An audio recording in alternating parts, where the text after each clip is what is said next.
ukumkhonza uThixo. Hallelujah. This is surprising.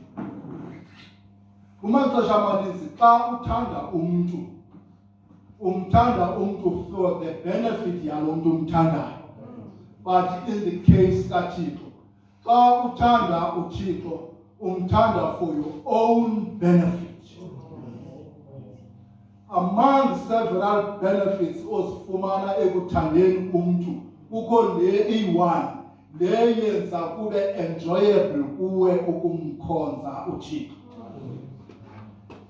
uYoshua wayeke wathetha amazwi athi ukuba kubi kuni ukumkhonza uYehova, sikhetheleni uThixo eniya kumkhonza noba ngonguphi wababala, noba ngonguphi kwenzeka uba babe nee-options, kodwa mna nendlu yam iyakumkhonza uYehova. Yile-picture yakhe inoba wayesele fed up. Abantu abanqandwayo mfana phambili, abantu abanqandwe mfana phambili xa kukhonzwa uThixo.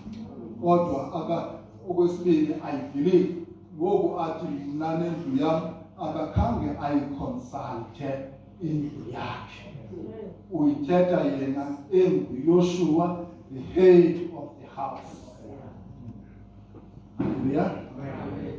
Kuba eyazi ukuthi yena Yoshua uyikhokela indlu yakhe such that ube enjoyable ukukhonza uThixo.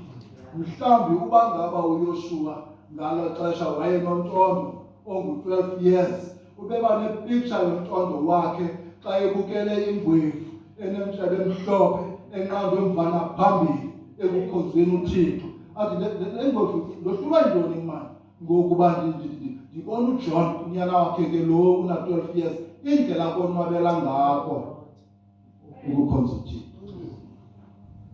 Ancame ke akhethe nokubakhulula. Mhlawumbi ke uba wayengawamandla noba wayesele kufutshana nokufaka ibhunzi ezimpundu. Hallelujah.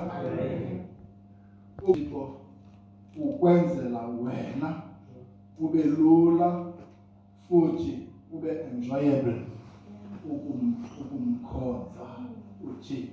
Kukho makofi yakula nkqubo kamama